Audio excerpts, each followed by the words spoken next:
Good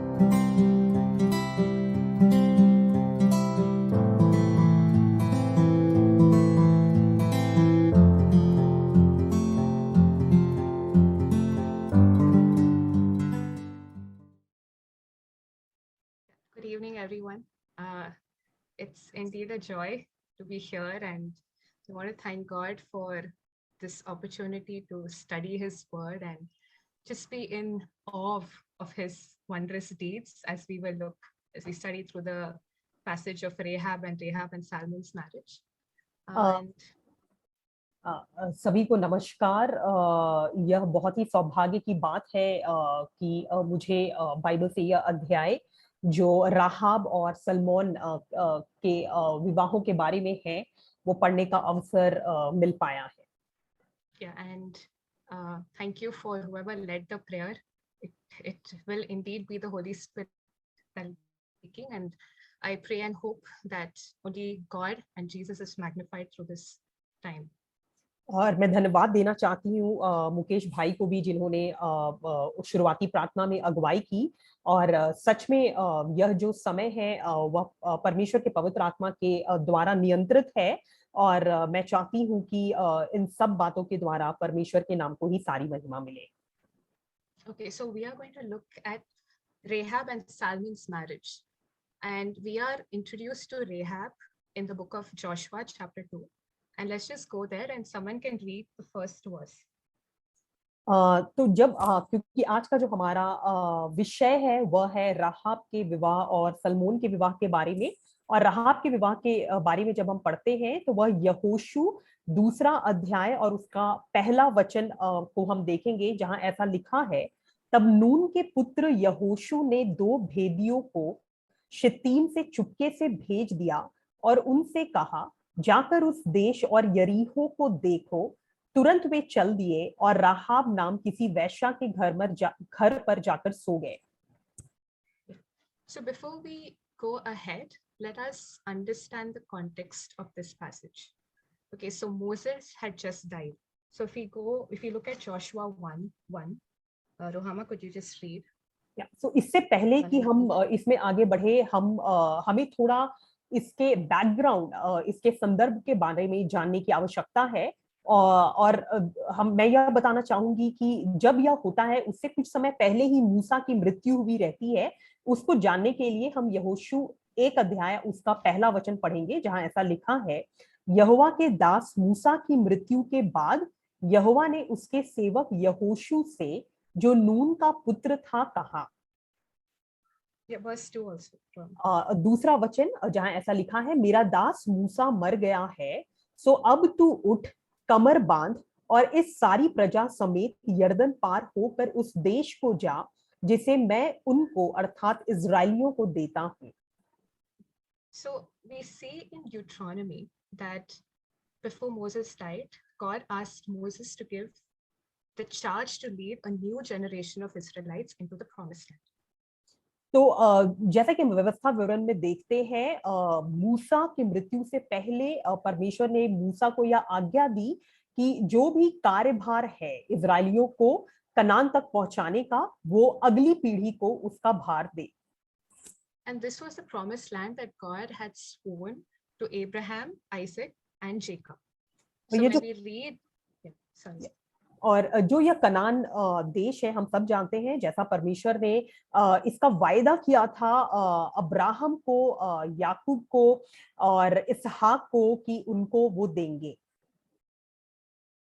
So when we read Genesis 12 and 15, we see that God had called Abraham and he told him, leave your country, leave your people, leave your family, and I am going to come to the land that I'm going to show you. And he said that I'm going to bless you. I'm going to make your name great. I'm going to make you a great nation. And all the families of the earth are going to be blessed through you. तो जैसा हम उत्पत्ति में पढ़ते हैं तो परमेश्वर ने अब्राहम को आशीष दी थी कि कैसे वो जाकर आगे को कनान देश को, जो एक वायदा किया हुआ देश है, वो उन्हें देंगे और वो उन्हें बहुतायत से आशीष देंगे और फलवंत करेंगे। Yeah, and you see in Genesis 15 that God made a covenant with Abraham, right? There he had promised that I am going to give you an offspring and they are going to be as numerous as the stars in the sky. and I am going to bring them into this promised land, the land of Canaan, which God specifies in Genesis. और जैसा कि हम उत्पत्ति 15 अध्याय में देख सकते हैं कि परमेश्वर का वचन हमें यह बताता है कि परमेश्वर ने अब्राहम से यह वायदा किया कि उसके जो वंशज है वो आकाश के तारागण के समान होंगे और उनको परमेश्वर ये जो वायदा किया हुआ देश कनान है वहां पर ले जाएंगे. And God had also revealed that he said that your descendants will be enslaved and ill-treated, and they'll be as strangers in another nation for 400 years, and then I will deliver them. और परमेश्वर ने उस वक्त यह भी प्रकट किया था कि तुम्हारे जो वंशज है वो लगभग 400 वर्ष के लिए बंदी बनाए जाएंगे और तकलीफ में रहेंगे और उसके बाद मैं उन्हें वहां से छुड़ाऊंगा. And we see this fulfilled in the book of Exodus, right? You see the Hebrews, they cried out to the Lord. Lord heard their cry, and Lord, through Moses, brought them out from this land of slavery through mighty deeds, through the 10 plagues, especially the next being the Passover, after which the Pharaoh allowed them to leave the land of Egypt. और जब हम इस बात को सुनते हैं तो हम जानते हैं कि कैसे निर्गमन की पुस्तक में परमेश्वर ने इन बातों को पूरा किया, जहां पर इब्री लोगों ने परमेश्वर से दुहाई लगाई और परमेश्वर ने उनकी प्रार्थनाओं को सुना और उसके बाद परमेश्वर ने अद्भुत रीति से कैसे 10 विपत्तियां वहां लाए और उनको मूसा के द्वारा वहां से निकाला. And God faithfully led them through the desert, and he brought them to Mount Sinai, where he entered into a covenant with the nation of Israel. And he said, you see how I have delivered you, how I carried you, right, on eagle's wings. Now, if you obey me, right, and if you follow my commandments, you will become my treasured possession among all the people of the earth. And you will also become a holy nation and a priestly kingdom as God has purposed them. और जैसा कि हम देखते हैं कि फिर अद्भुत रीति से परमेश्वर ने 40 वर्ष उन्हें रेगिस्तान से लेकर गया और उन्हें ले जाते वक्त ऐसा ही नहीं है कि सिर्फ लेकर गया परंतु उनसे वाचा बांधे कि अगर तुम मेरी आज्ञाओं को मानोगे तो मैं तुम्हें अपनी पवित्र प्रजा करके बनाऊंगा और तुम मेरे बहुत ही खास प्रजा के रूप में रहोगे. And why? Because God wanted them to stand out and be unique among the nations. He wanted them to be holy as he is holy, so that other nations would see the wisdom and greatness of God displayed through the life that they live as God has purposed for them. और परमेश्वर ने ऐसा क्यों किया? क्योंकि परमेश्वर उन्हें अनूठे रूप में देखते थे और परमेश्वर चाहते थे कि इस इजरायली जाति को वो एक अलग और पवित्र करके रखे ताकि उस जाति के द्वारा परमेश्वर के नाम को ही सारी महिमा मिलने पाए.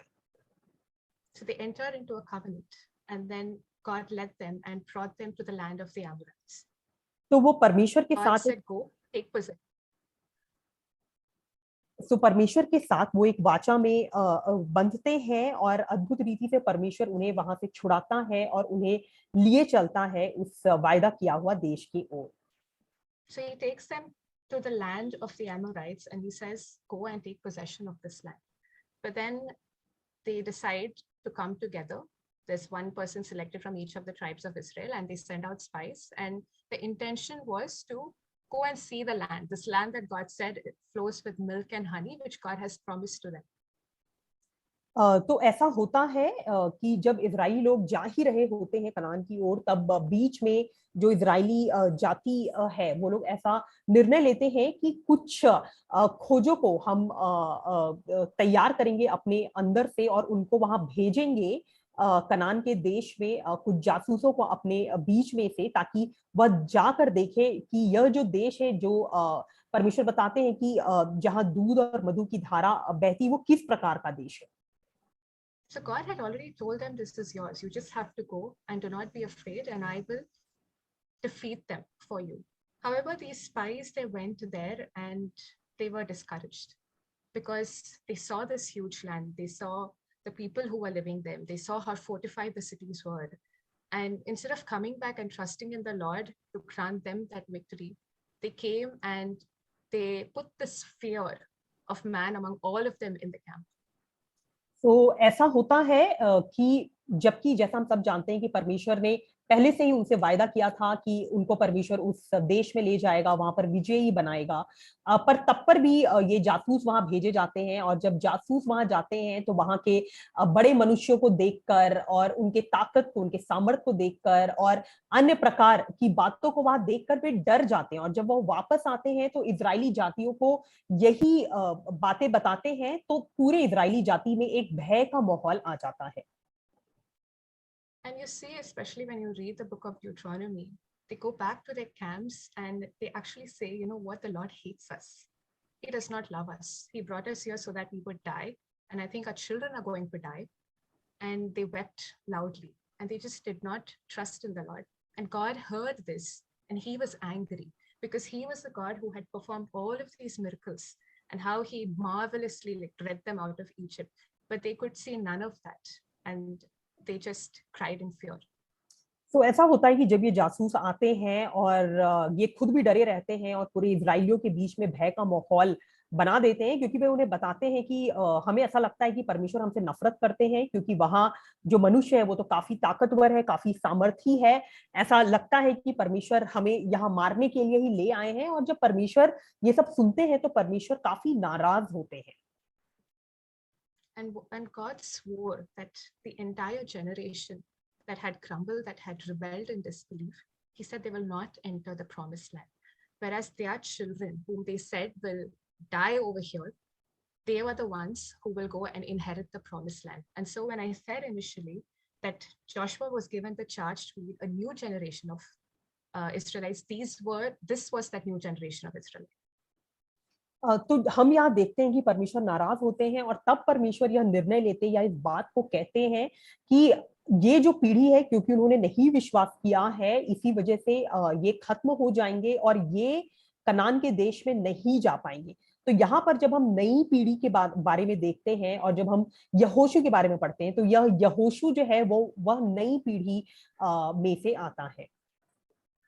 So God then made them wander in the desert for 40 years till that entire generation died. And after that happened, God was taking them now to the promised land. So ऐसा होता है कि हम देखते हैं कि लगभग 40 वर्ष जो पुरानी पीढ़ी जो चली होती है वो रेगिस्तान में घूमती रहती है और उस वक्त खत्म भी हो जाती है। उसके बाद जो नई पीढ़ी आती है जिसमें से हम यहोशू को देखते हैं, जिसे परमेश्वर उस वायदा किया हुआ देश कनान में ले चलते हैं। And the first thing God does is he displays his might. So he takes them to the land of the Amorite kings, Og of Bashan and Sihon of Heshbon. And then these were... तो जो पहली बात है, परमेश्वर अपने सामर्थ को प्रकट... Sorry, Kathy, can you please repeat that? I think yes, so there were two Amorite kings. So God takes them to the land of the Amorite kings, Sihon and Og. And these are cities that are heavily fortified, well known probably in that region. And God says, I have given this land into your hands. And so they go and they defeat these two nations.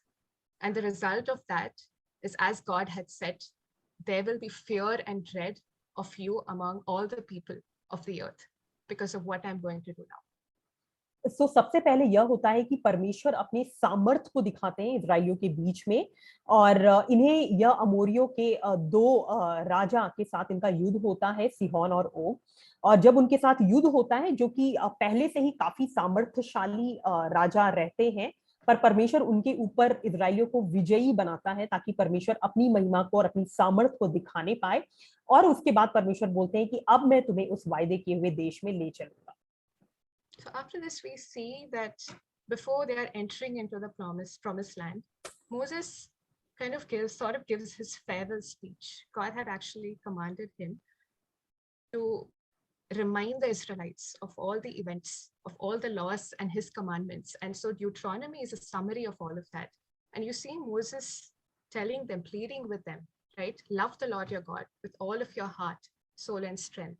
Lord, serve him only, fear him only. Right? And when you are going to enter these pagan lands, right, do not become ensnared by the idols that are over there. So ऐसा होता है कि जब ये लोग कनान पहुंचने ही वाले होते हैं इजरायली लोग, उससे पहले ही एक तरीके से जब मूसा इजरायलियों के साथ बातचीत कर रहा होता है, एक तरीके से वह उसके विदाई के मौके का ही बातचीत होता है। तो उसमें मूसा जैसा हम व्यवस्था विवरण में देख सकते हैं, यह कहता है कि वहां जाना और अपने परमेश्वर से ही प्रेम करना, अपने परमेश्वर को ही सराहना, उन्हें ही प्रभु करके मानना, और जब नए देश में जाओगे तो वहां के देवी देवताओं को ना पूजना।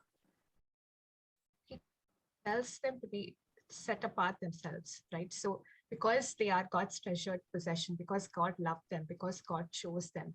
And so he says, when you enter this land, do not become like these people. And the charge that he gives them is he was to destroy everything that was there, every living creature in the land, and the whole city was to be devoted to destruction. And in Deuteronomy, you read, he says, do not show any mercy to them, do not make any covenant with them. This was a nation that practiced detestable practices, right? Where they burned their children as sacrifice. They practiced occult, they practiced sorcery, they were into witchcraft. And these were all things that the Lord hated.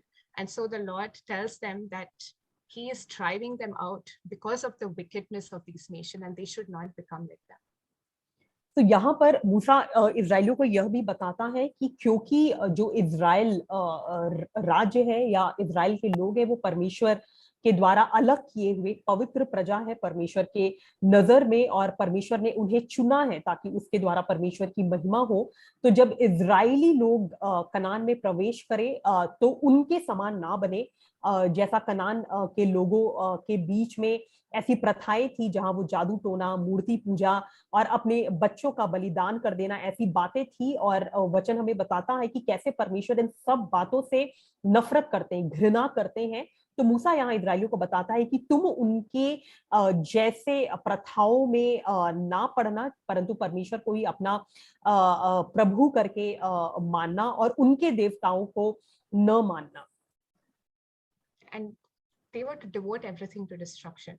Okay, and they could not enter into any covenant with them and have no mercy. Just remember this before we proceed into Joshua 2. या और एक बात यहाँ पर जो यह भी बताता है मूसा कि जब उस देश में जाओगे तो वहां किसी से भी कोई भी वाचा नहीं बांधनी है, और जो भी उनकी चीजें है सब कुछ को नष्ट करना है, किसी भी चीज को नहीं छोड़ना है। और इसके साथ ही हम आज के अध्ययन में आगे बढ़ेंगे। So we read chapter 2, verse 1. So we know Jericho was actually the first Canaanite city that God was going to give into their hands, and it was part of the promised land. And we are introduced to a prostitute named Rahab, who was a resident of this Canaanite city, which God was going to judge and destroy them completely. सो जैसा कि हम यहोशू 2:1 में पढ़े, तो जब ये भेदी गए तो वहां यरीहो जो पहला शहर था जिसे परमेश्वर उन्हें देने वाला था, जहां राहब नाम की एक वेश्या थी और उसके घर पे जाकर ये लोग रुके। और ये यरीहो जो पहला शहर था कनान देश में, जिसे परमेश्वर इनके द्वारा नष्ट करके इनको देने वाला था। So you have these spies who have gone and lodged at her place. And in verse 2, we see that the king of Jericho found out that these spies are in her place, and he asked her to bring them out. सो जैसा हम यहाँ पर देख सकते हैं कि जब ये जो भेदिए या जो ये जासूस थे, जब वे यरीहो को गए तब वे राहाब के घर पे रुके। और वचन 2 में हम देख सकते हैं कि जो यरीहो का राजा था उसे पता चल गया कि ये जो भेदिए आए हैं वो राहाब के घर पे रुके हुए हैं। But she had hidden them, and she went these pursuers in just a chase. Like she just told them that these men have already left and you can go after them. But she had actually hid these spies on her roof. और जैसा हम यहाँ देख सकते हैं कि ये जो राहाब है उसने इन जासूसों को अपने छत पर छुपा के रखा था, और जितने भी भेदिए इन्हें खोजने आए थे राजा के तरफ से, उनको उसने इनके बारे नहीं बताया और इसे इन्हें अपने घर पे छुपा के रखा। Why did she do that? Why did she do something that where she risked not only her life but also probably the life of her family members? Why पर did यहाँ she do that to her own people? Like, why? पर यहाँ इस बात एक बात है जो ध्यान देने वाली बात है कि ये जो राहाब वेश्या है, जब उसे पता है कि ऐसा करने से, इन जासूसों को छुपाने से उनकी खुद के जान को खतरा है, उनके परिवार के जानों को खतरा है और साथ ही साथ उनके पूरे देश को खतरा है, तब पर भी राहाब ने ऐसा क्यों किया? See her answer in verse 9. Rumahama, maybe you could read actually from verse 9 to 30. और हम यहाँ पर राहाब के उत्तर को देख सकते हैं, यहोशू 2 अध्याय वचन 9 से 13 तक, जहां पर वचन ऐसा कहता है, इन पुरुषों से कहने लगी, मुझे तो निश्चय है कि यहोवा ने तुम लोगों को यह देश दिया है और तुम्हारा भय हम लोगों के मन में समाया है और इस देश के सब निवासी तुम्हारे कारण घबरा रहे हैं, क्योंकि हमने सुना है कि यहोवा ने तुम्हारे मिस्र से निकलने के समय तुम्हारे सामने लाल समुद्र का जल सुखा दिया और तुम लोगों ने सिहोन और ओग नाम यरदन पार रहने वाले एमोरियों के दोनों राजाओं को सत्यानाश कर डाला है। और यह सुनते ही हमारा मन पिघल गया और तुम्हारे कारण किसी के जी में जी न रहा, क्योंकि तुम्हारा परमेश्वर यहोवा ऊपर के आकाश का और नीचे की पृथ्वी का परमेश्वर है। अब मैंने जो तुम पर दया की है, इसलिए मुझसे यहोवा की शपथ खाओ कि तुम भी मेरे पिता के घराने पर दया करोगे और इसकी सच्ची चिन्हानी मुझे दोगे कि तुम मेरे माता पिता, भाइयों और बहनों को और जो कुछ उनका है उन सबों को भी जीवित रख छोड़ो और हम सबों का प्राण मरने से बचाओगे। So when you see in verse 9, like for me, this really stood out. She said, I know that the Lord has given you this land and a great fear has fallen. How was that sense of conviction? Where did that come from? And she says in verse 10, she says, we have heard how the Lord dried up the water of the Red Sea when you came out of Egypt. This was an incident that happened 40 years ago, right? Remember how God had brought them to that land, but then of Amorites, but due to the rebellion, they were in the wilderness for 40 years. But she had heard of this, and she had also heard that these two kings of Sihon and Og, they were completely destroyed. And she says that when everyone heard, their heart melted. But you see, for her, it just didn't stop there. It says in verse 11, because for the Lord your God is God in heaven above and on the earth below. She acknowledged that there was only one true living God. तो यहाँ अद्भुत बात है, जैसा वचन 9 में हम देखते हैं कि राहाब कहती है, मुझे तो निश्चय है कि यहोवा ने तुम लोगों को यह देश दिया है और तुम्हारा भय हम लोगों के मन में समाया है। इतना ही नहीं, अगर हम वचन 10 में देखेंगे तो वहां ऐसा भी राहाब कहती है, क्योंकि मैंने सुना है कि यहोवा ने तुम्हारे मिस्र से निकलने के समय तुम्हारे सामने लाल समुद्र का जल सुखा दिया। यह कितनी अद्भुत बात है, क्योंकि हम देखते हैं कि इजरायली लोग मिस्र से 40 वर्ष पहले निकले थे और उस समय की घटना भी राहाब को यहाँ पर पता है और जिससे वह आश्चर्यचकित होती है। जब हम वचन 11 में देखते हैं तो वह ऐसा भी कहती है कि जब उन्होंने अमोरियों के दोनों राजाओं का सत्यानाश कर डाला, तो यह सुनते ही राहाब का मन या उनका और उनके परिवार का मन पिघल गया और किसी के जी में जी ना रहा, क्योंकि तुम्हारा परमेश्वर यहोवा ऊपर के आकाश का और नीचे के पृथ्वी का परमेश्वर है। तो यहाँ पर ध्यान देने वाली बात यह है कि इतना ज्यादा विश्वास उसके अंदर आया कैसे। When we read Hebrews 11 verse 1, it says faith is the assurance of things hoped for and conviction of things not yet seen.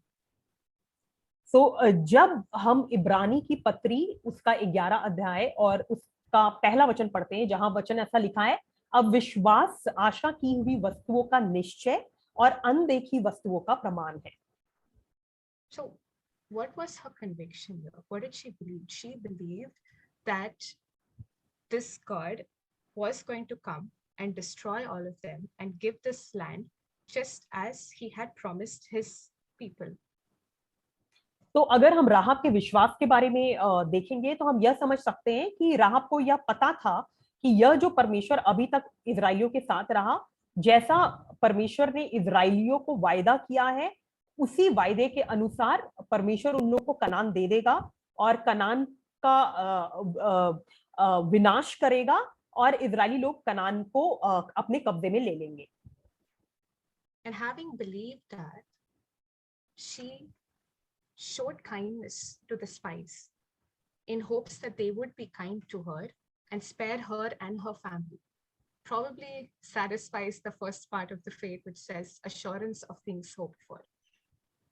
तो जब हम इस बात को देखते हैं तो हमें यह पता है कि उसने राहब ने ऐसा इसलिए किया, दया इसलिए दिखाया जासूसों के ऊपर, ताकि जब ये जासूस बाद में इजराइलियों के साथ मिलकर उस कनान देश पर कब्जा करे, तब वो भी राहब और उसकी जो पूरे परिवार है, घराना पर दया दिखाए। तो इस वजह से राहब ने दया दिखाई, और इस विश्वास के साथ, जो जैसा हम इब्रानी 11:1 में पढ़ सकते हैं कि विश्वास आशा की हुई वस्तुओं का निश्चय है।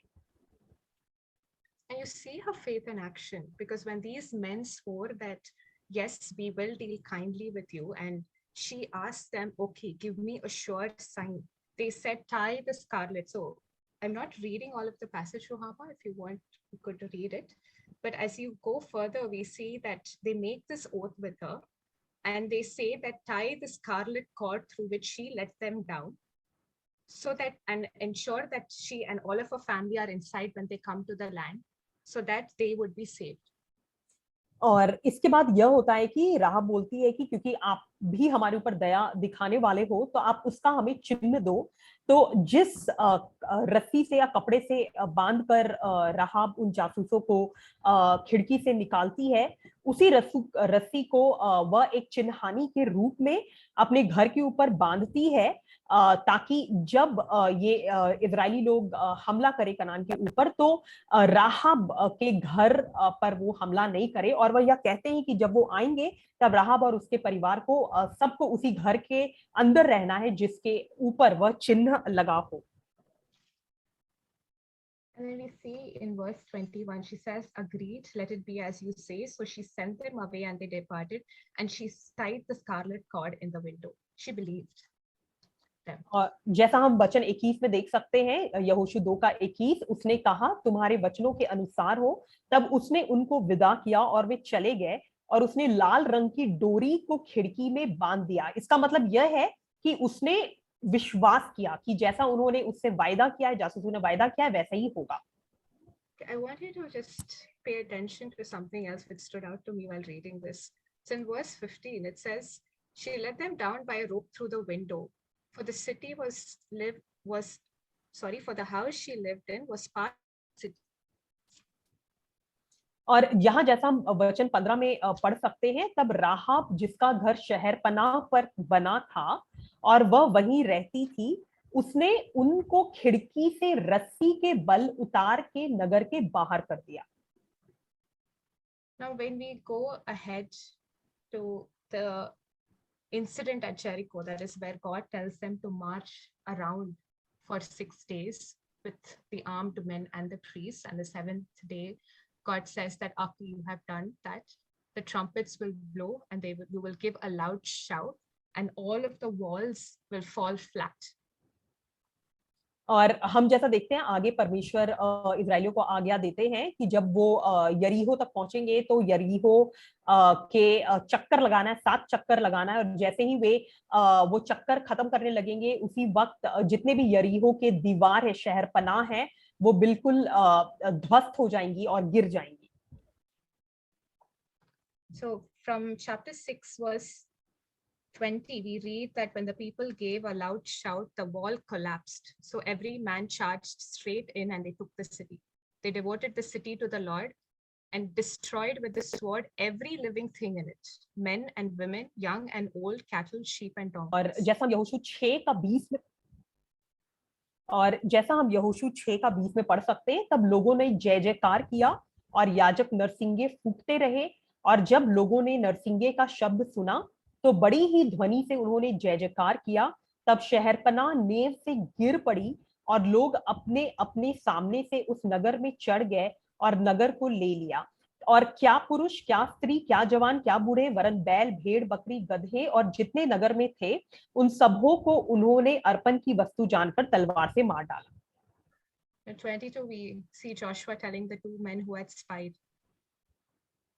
22 और वचन वचन 22 और 23 में हम देखते हैं यहोशू कहता है उन जासूसों को, तब यहोशू ने उन दोनों पुरुषों से जो उस देश का भेद लेने गए थे कहा, अपनी शपथ के अनुसार उस वैश्या के घर में जाकर उसको और उसके पास जो भी हो उन्हें भी निकाल ले आओ।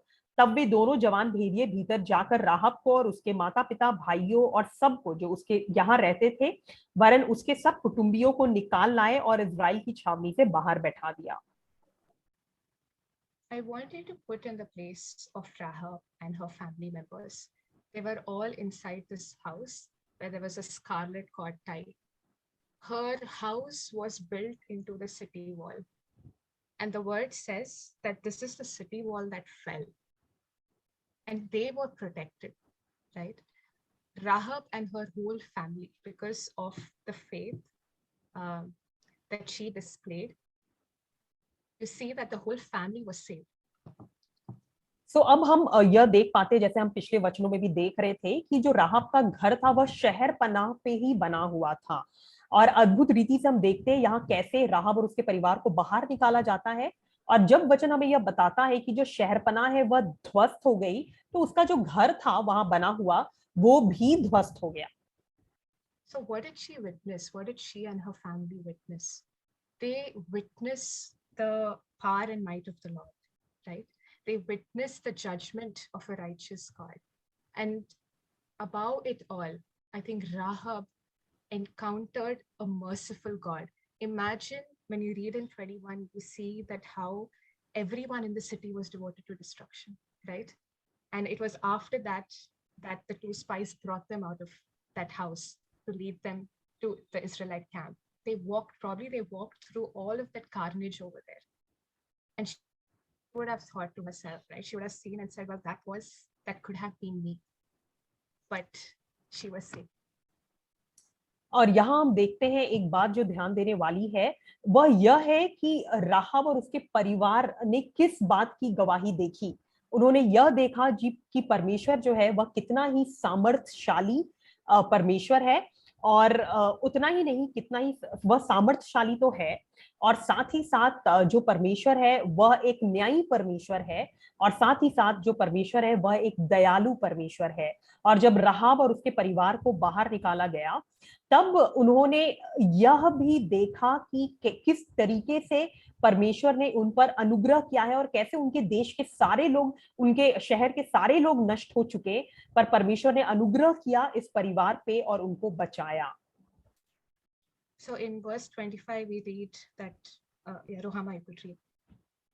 और जैसा हम वचन 25 में, यहोशू 6 का 25 में हम पढ़ सकते हैं, और यहोशू ने राहब वैश्या और उसके पिता के घराने को वरन उसके सब लोगों को जीवित छोड़ दिया, और आज तक उसका वंश इजराइलियों के बीच में रहता है, क्योंकि जो दूत यहोशू ने यरीहो के भेद लेने को भेजे थे उनको उसने छिपा रखा था।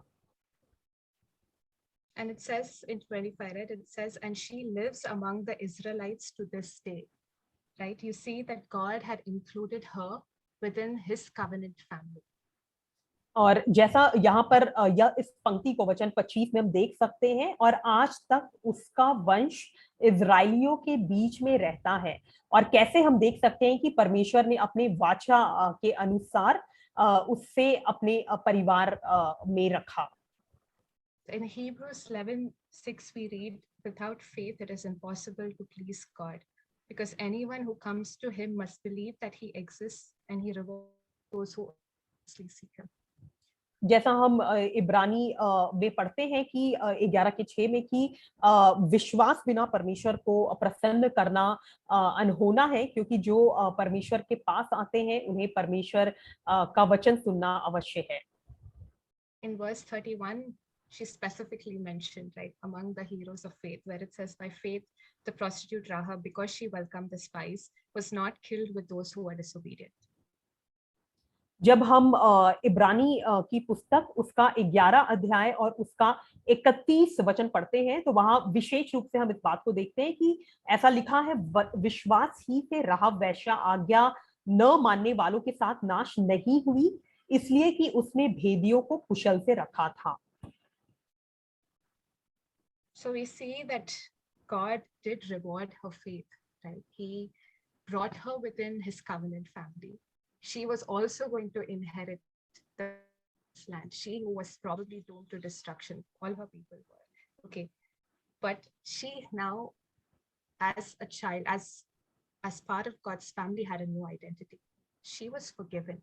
She was loved. She was chosen. She was his treasured possession. तो यहाँ हम देख सकते हैं कि कैसे परमेश्वर ने राहाब के विश्वास का आदर किया और उसे सराहा, क्योंकि अगर वह विश्वास नहीं रखती तो वो अपने लोगों के साथ यरीहो में जो लोग बसे हुए थे उनके साथ नष्ट हो जाती। पर सिर्फ परमेश्वर ने उसे उस विनाश से बचाया नहीं, परंतु साथ ही साथ परमेश्वर ने उससे एक नई पहचान दी, जिससे वे परमेश्वर के परिवार का हिस्सा बन सके। God was so gracious to her. He blessed her with a husband. और परमेश्वर कितना ही अनुग्रहकारी बना रहा राहाब पर, और परमेश्वर ने उसे पति से आशीषित किया। Now, we don't know much about Salmon. He's mentioned in the genealogies. He's mentioned in the book of Ruth, the last chapter, and he's also mentioned in Matthew 1. तो अब जो राहाब का पति है सलमोन, उसके बारे में हम ज्यादा नहीं जानते, पर बहुत जगह, बहुत सारे भाग में, जैसे रूत की पुस्तक में और अन्य कई पुस्तकों में उसका जिक्र तो आया है, पर उसके बारे, और जो वंशावली है परमेश्वर की, उसमें भी उसका जिक्र आया है, पर उसके बारे में बाइबल बहुत ज्यादा नहीं बताती। We know that he was the son of Nashon. He was from the tribe of Judah. He married Rahab and they had at least one child. We are not mentioned about other children, Boaz. तो जैसा हम देखते हैं कि जो नाशोन का जो पुत्र है, उससे उसकी शादी हुई, जो यहूदा के जाति में, गोत्र में से आता था, और एक बच्चा उनके द्वारा परमेश्वर ने उनको आशीष दी, ऐसा तो पता है। अगर उससे ज्यादा भी बच्चे होंगे तो उनके बारे में बाइबल में नहीं लिखा हुआ है। So what I'm going to say now has no evidence in the Bible. I've tried to put myself in his place, and based on all that the Israelites went through, I'll probably just share some things, maybe some things that he may have seen or thought, but there is no script. तो अभी मैं आपको कुछ बातें बताना चाहूंगी। अगर मैं खुद को सलमोन के जगह पे रखूं, भले ही वो बातें बाइबल में कहीं लिखी हुई नहीं है, वचन में नहीं है, पर पर मैं सलमोन की जगह पे खुद को रखकर उसके विचारधाराओं के बारे में कुछ आपको बताना चाहूंगी।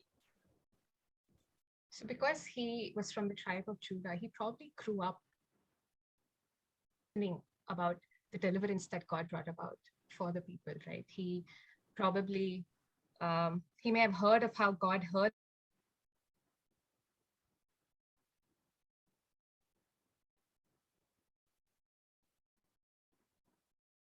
them through the Red Sea on dry ground. तो क्योंकि हम जानते हैं कि जो सलमोन है वह यहूदा की जाति में से आता है, कि गोत्र में से आता है, तो यह जाहिर सी बात है कि उसे जो परमेश्वर ने आश्चर्य कर्म यहूदियों के बीच में किए थे, उसके बारे में उसे पता था।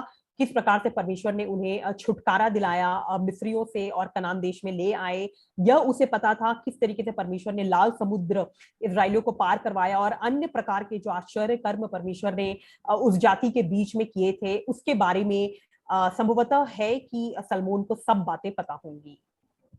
He may have heard and even missed, right, God's leading and how he provided for the Israelites in the wilderness, how he was a pillar of cloud, how he was a pillar of fire at night and led them faithfully. और यह भी Salmon ने देखा होगा कि या उसको इसके बारे में पता होगा कि किस तरीके से परमेश्वर इजराइलियों के प्रति विश्वास योग्य बना रहा, किस प्रकार से परमेश्वर उन्हें मन्ना खिलाता रहा, और उन्हें जो भी आवश्यकताएं थी उनकी आवश्यकताएं पूरा करता रहा। और सिर्फ उतना ही नहीं, बादल का खंबा बनकर और आग का ज्वाला बनकर अद्भुत रीति से परमेश्वर ने इजराइलियों को उन 40 वर्षों तक ले चला। So he was uniquely placed to know God, right? To understand who he is and he witnessed the glory of God. हम यह समझ सकते हैं कि जो सलमोन था वह अद्भुत रीति से प्रसन्न था परमेश्वर के कार्यों को देखकर, आश्चर्य कर्मों को देखकर, और उसे अच्छा लगता होगा कि ये हमारा परमेश्वर इतना सामर्थी और इतना महान और इतना सुधि लेने वाला हमारा परमेश्वर है।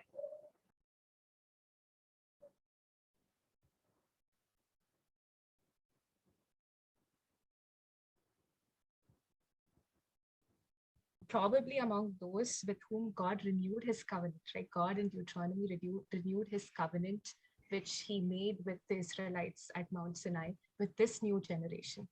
And so probably he was among those with whom God renewed his covenant. And maybe he was also, could have been among the armed men who walked around Jericho. तो ऐसा भी हो सकता है कि परमेश्वर ने जो ये नई पीढ़ी के इजरायली थे उनमें से बहुतों के साथ अपनी वाचा को नया किया था, तो हो सकता है उन लोगों में सलमोन भी हो, और ये भी हो सकता है कि जितने इजरायली यरीहो के शहरपनाह के चारों ओर परमेश्वर का जय जयकार करते हुए, महिमा करते हुए चक्कर लगा रहे थे, 7वां चक्कर जैसा परमेश्वर ने आज्ञा दिया हो, तो हो सकता है कि सलमोन उनमें भी हो। He may have witnessed the fall of the walls. He may have participated in destroying the city and all its inhabitants as the Lord purposed. And he may have seen Rahab and her family's life being spared. तो ये भी हो सकता है कि जब यरीहो की शहरपनाह ध्वस्त हो रही थी तो उसे भी सलमोन ने अपने आंखों से देखा हो, और जब यरीहो को में जितने भी लोग थे और जितनी भी बातें थी, जब उनको नष्ट किया जा रहा था, तो उसमें भी हो सकता है कि परमेश्वर के आज्ञा के अनुसार वो भी संभागी हो। और साथ ही साथ इतना ही नहीं, जब राहाब और उसके पूरे परिवार को परमेश्वर नष्ट होने से बचाते हैं, तो इसको भी सलमोन ने अपने नजर से देखा हो। Everyone in Israel knew this was the woman who had shown kindness to the spy. और इससे यही समझ में आता है कि जितने भी इजरायली लोग थे, उन्होंने यह देखा है कि यह परिवार है राहाब और उसका परिवार, जिसके ऊपर परमेश्वर ने दया और अनुग्रह दिखाई है। So I was saying, I don't know how Salmon would have viewed her when he saw her, when he witnessed this faith in action. Did he look at her as, was he amazed by her faith? Or did he have the reaction that how is it that a woman who is a prostitute and born in a wicked nation, how did she put her faith in the true and living God? And maybe that confused him. I don't know. अब मुझे यहाँ यह नहीं पता कि जब Salmon इन सब बातों को देख रहा होगा तो उसके दिमाग या तो यह हुआ होगा, या दूसरी बात यह हो सकती है कि वह यह भी सोच सकता है कि कैसे अद्भुत रीति से परमेश्वर ने एक वैश्यावृत्ति में पड़ी हुई स्त्री को के ऊपर और उनके घर के ऊपर किस प्रकार से अनुग्रह किया और कैसे उन्होंने परमेश्वर पर विश्वास रखा। So God had seen her faith, right? And that's why she was saved. Maybe as we read in 25, right, it says that she lived among the Israelites to this day. So every day she was probably exercising her faith in God. She probably was completely committed to following the Lord. And maybe Salmon saw that in her. तो यह हो सकता है कि Salmon ने यह देखा हो कि जैसा हम वचन में पढ़ते हैं कि वो अभी भी उनका जो राहाब का घराना है वो इजराइलियों के बीच में पाया जाता है और रहता है, तो हो सकता है कि सलमोन ने उसके विश्वास को देखा हो, जैसा हम जानते हैं कि परमेश्वर ने उसका विश्वास का बड़ा ही आदर किया। And maybe he didn't see her through her past self, a prostitute, and maybe he saw her as redeemed, as God saw her, redeemed and loved by God, and on whom God has showered his grace. And maybe God opened his eyes to see her as this courageous woman of faith who was wholly committed to following the Lord. और यह भी हो सकता है कि Salmon ने इस बात पर ध्यान नहीं दिया कि उसके जो पूर्व जीवन में वो एक वैश्यावृत्ति के व्यापार से जुड़ी हुई थी, पर सलमोन ने ऐसा भी हो सकता है कि उसने इस बात पर ध्यान दिया हो या अपना ध्यान लगाया हो कि कैसे वह परमेश्वर के द्वारा छुड़ाई गई, बचाई गई स्त्री है और परमेश्वर का कितना ही बड़ा अनुग्रह उस पर हुआ है और उसने उस बदले हुए जीवन को देखा। Maybe she was the godly wife that he desired. And when we believe that God is the one who joins a man and a woman together, and God probably brought them together, and he took that step of faith in marrying her, and so did she. Because I don't know if she really experienced love, because her experience of the past would have been men who only used her body to satisfy their pleasures. तो यहाँ पर यह भी हो सकता है कि अद्भुत रीति से परमेश्वर के द्वारा इस विवाह की रचना हुई हो, जहां दोनों ने, सलमोन ने और राहाब ने, परमेश्वर पर विश्वास करते हुए एक विवाह के बंधन में बंधे हो और परमेश्वर को प्रेम को जाना हो। और राहाब के लिए बहुत ही अनोखा अनुभव हो सकता है, क्योंकि उसके पहले का जो वेश्यावृत्ति का व्यवसाय था, उसमें उसने कभी भी प्रेम को अनुभव नहीं किया होगा, परंतु उसने इस प्रकार का अनुभव किया होगा कि ऐसे पुरुष जो सिर्फ उसके शरीर को इस्तेमाल करना जानते हैं पर कोई उनसे प्रेम नहीं करता है। पर हो सकता है, ऐसा भी हो सकता है कि परमेश्वर ने अद्भुत रीति से इस विवाह में एक दाम्पत्य प्रेम को दिया होगा। I don't know how people in Israel treated her. Knowing her past, people are not always kind and loving. Maybe she had judgmental glances. Maybe she encountered people who were not gracious to her. But God was so gracious to her. और यह भी हमें नहीं पता कि उसके बचने के बाद, बचाए जाने के बाद भी इजरायली लोग उसे किस नजर से देख रहे होंगे, क्योंकि कितने बार ऐसा होता है कि लोग हमारे पूर्व जीवन को देखकर ही हमारा न्याय कर देते हैं और उसके आगे जो परमेश्वर ने कार्य किया है उसको नहीं देख पाते हैं। और कितने लोग काफी शक भरे नजरों से और न्यायी नजरों से भी उसे देखते होंगे। तो ये सब भी हुआ होगा, हो सकता है उसके साथ। पर हमें इस बात पर ध्यान देना है कि इन सबके मध्य में भी परमेश्वर के अनुग्रह की दृष्टि उस पर बनी थी। But God blessed them. He joined them together and he blessed them with children. And we see a marvelous thing that happened. She is included in the genealogy of the Messiah. पर अद्भुत बात यह है कि परमेश्वर ने Salmon और राहब को एक विवाह के बंधन में बांधा और उन्हें संतान की आशीष भी दी। और उससे भी ज्यादा आश्चर्य करने वाली यह बात है कि सिर्फ इतना ही नहीं, उसे यीशु मसीह की पीढ़ी में सम्मिलित किया गया है। उसमें हम उसका नाम देख सकते हैं। So what does this all mean for us? तो अगर हम यह देखते हैं तो इससे हमें क्या सीख मिलती है या इससे हम क्या समझते हैं? Could you all relate to Rahab? Because I could relate to Rahab as I was reading this word, right? What was my standing before God opened my eyes to Jesus as my savior? तो क्या आप जब राहब के बारे में सोच रहे हैं तो आप क्या राहब से खुद को संबंधित कर सकते हैं, का संबंध जोड़ सकते हैं? और अगर मैं खुद के बारे देखती हूँ तो मुझे भी, जब मैं विश्वास के बारे देखती हूँ राहब के जीवन से, तो मैं अपने जीवन को भी उसके जीवन से जोड़कर देख सकती हूँ। When we go to Ephesians 2, right? What does the first verse say? It says you were dead in your transgressions and sins in which you lived. Ephesians 2 which verse? जब हम इफिसी की पुस्तक 2 और उसका पहला वचन में देखते हैं, जहां वचन ऐसा कहता है, और उसने तुम्हें भी जिलाया जो अपने अपराधों और पापों के कारण मरे हुए थे।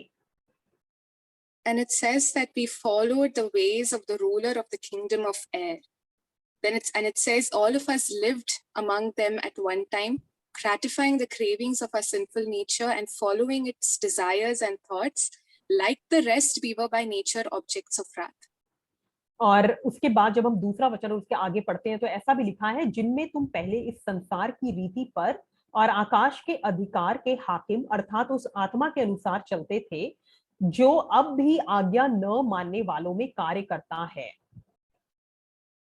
But it says in verse 4, it says, "But because of his great love for us, God, who is rich in mercy, made us alive with Christ." See yourself, like Rahab was doomed to destruction, right?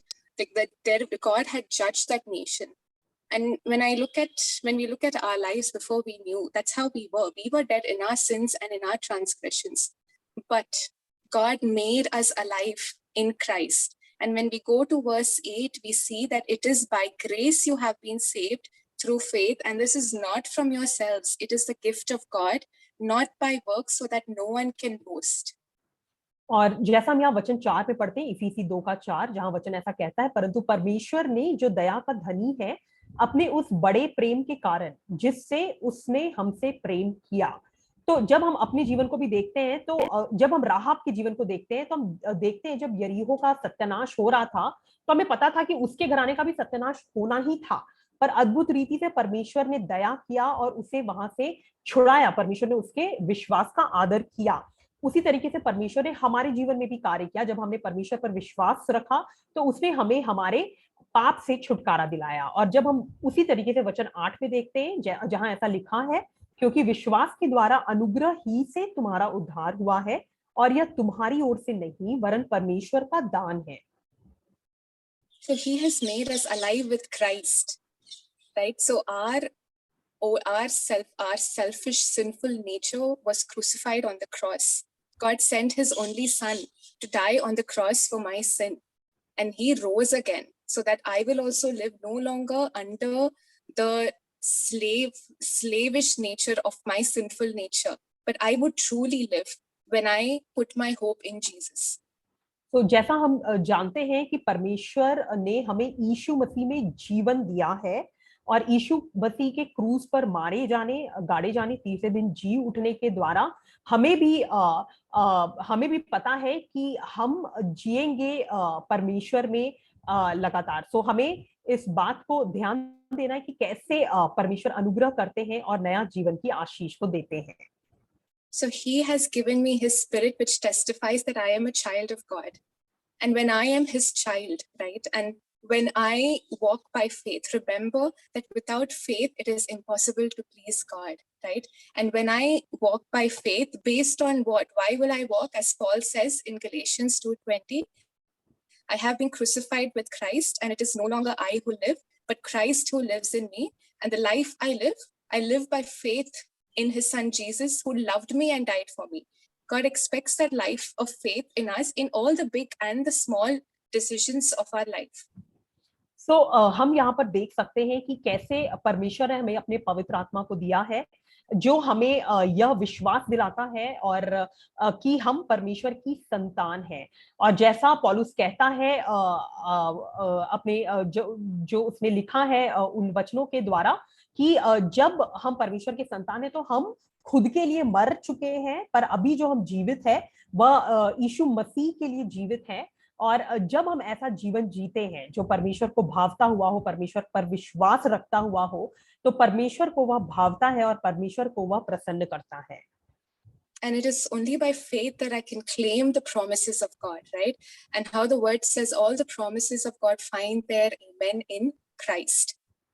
और यह सिर्फ विश्वास ही के द्वारा संभव है कि जो परमेश्वर ने हमें वायदे दिए हैं उनको हम मांग सकते हैं परमेश्वर से, और अगर यह विश्वास नहीं होता तो यह संभव नहीं होता।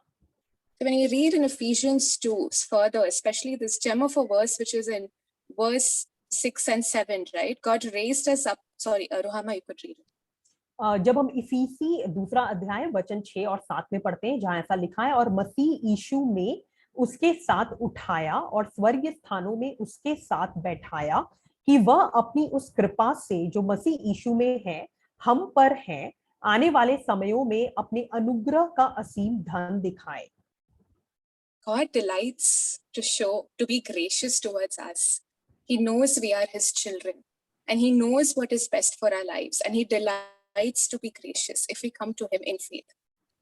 और परमेश्वर को यह अच्छा लगता है कि वह अपनी अनुग्रह, दया और करुणा को हमारे ऊपर दिखाए, क्योंकि हम उनके बच्चे हैं। और परमेश्वर जो हमारे बारे में सोचते हैं, जो योजनाओं को हमारे बारे में बनाते हैं, वह काफी अच्छी है और काफी बड़ी है हमारे खुद के योजनाओं और हमारे खुद के योजनाओं के अनुसार।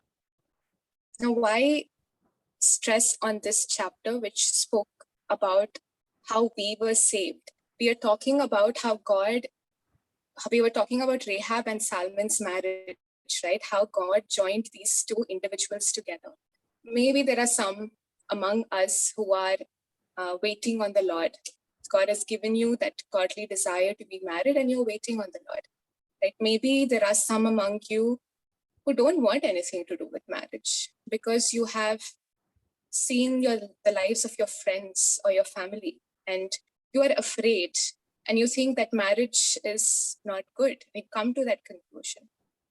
But if we walk by faith, right? And faith comes from hearing the word of God. You open your word and you see that how it is God who designed marriage and he's the one who institutes it. And he's the one who brings two individuals together, joins them to accomplish the purposes that he has for their life, right?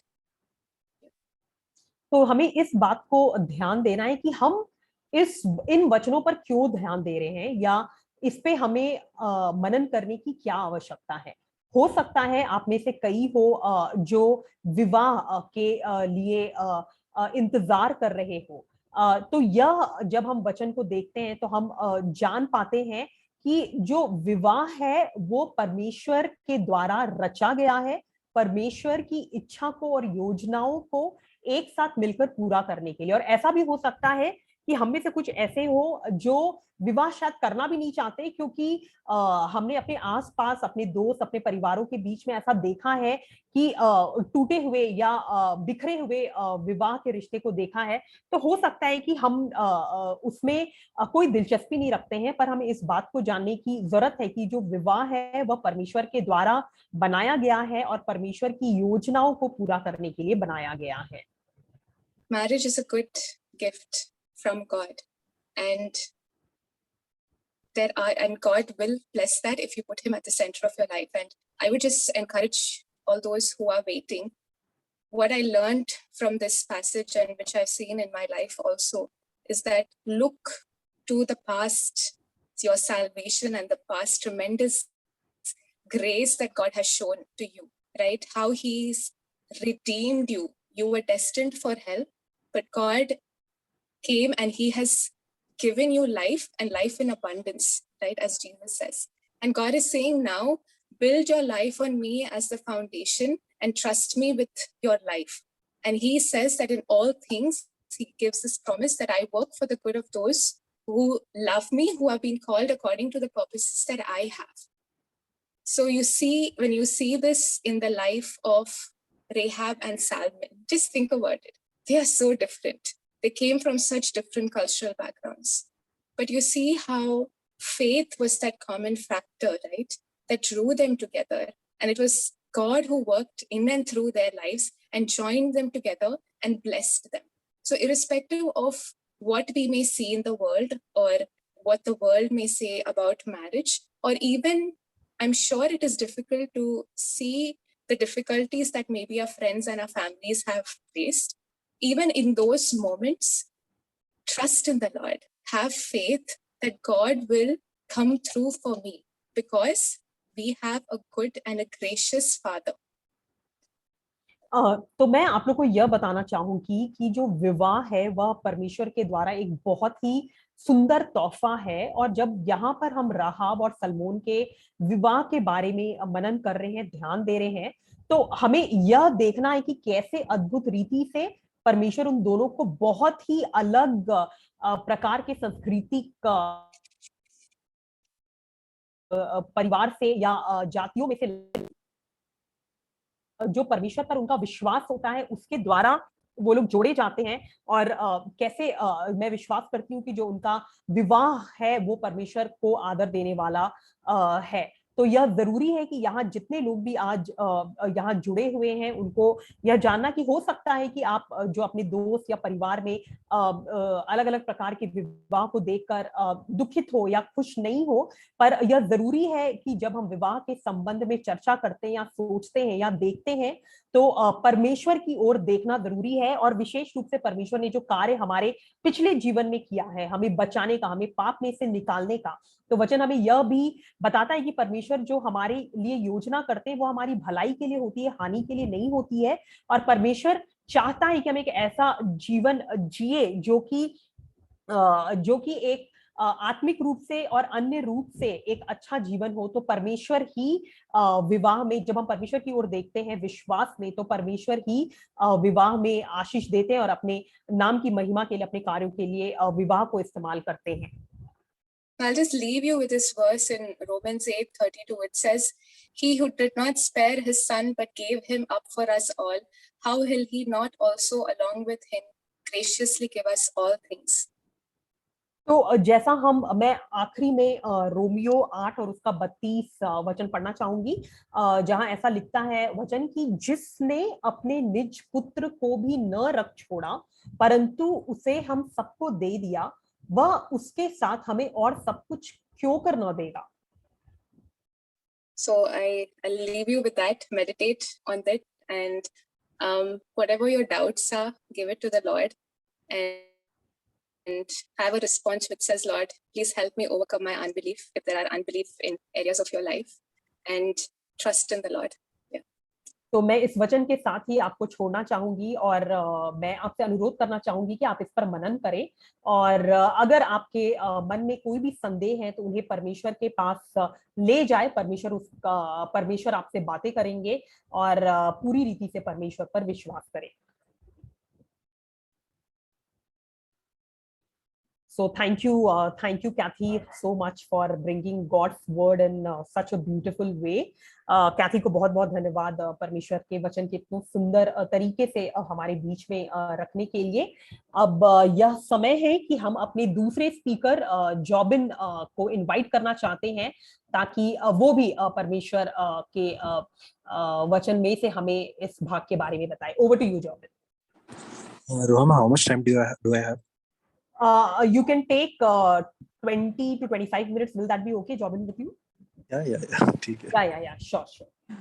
Okay, so हमने जो भी सुना बहुत ही गहरा था और बहुत ही अच्छा था, जो हमारे बीच में हमारी बहन लेकर आई थी।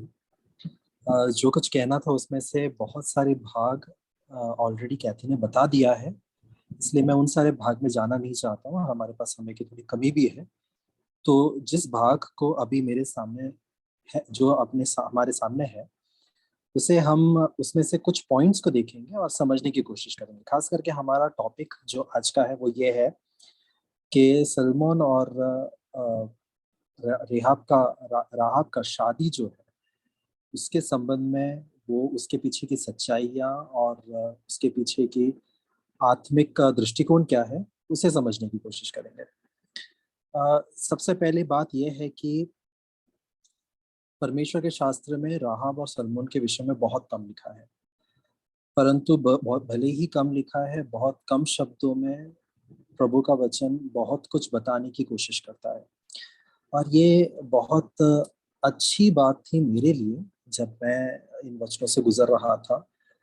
जिस तरह कैथी कह रही थी उसी तरह मैंने भी महसूस किया। बहुत ही अच्छे सुंदर आत्मिक दृष्टिकोणों को परमेश्वर ने मेरे सामने रखा। ज्यादा वक्त जाया ना करते हुए हम सीधा उस कहानी में जाएंगे। हम कहानी को पढ़ेंगे नहीं क्योंकि हमने ऑलरेडी उसे कई बार पढ़ लिया है, कुछ वचनों को हमने ऑलरेडी पढ़ लिया है, तो हम उन वचनों को वापस दोहराएंगे नहीं। परंतु जैसे हम जानते हैं वहां पर जहां पर राहाब जीती थी, वहां पर कुछ स्पाई आ गए, कोई जासूस निकल आए। वो डेफिनेटली कुछ काम के लिए आए थे और वो इजरायली थे।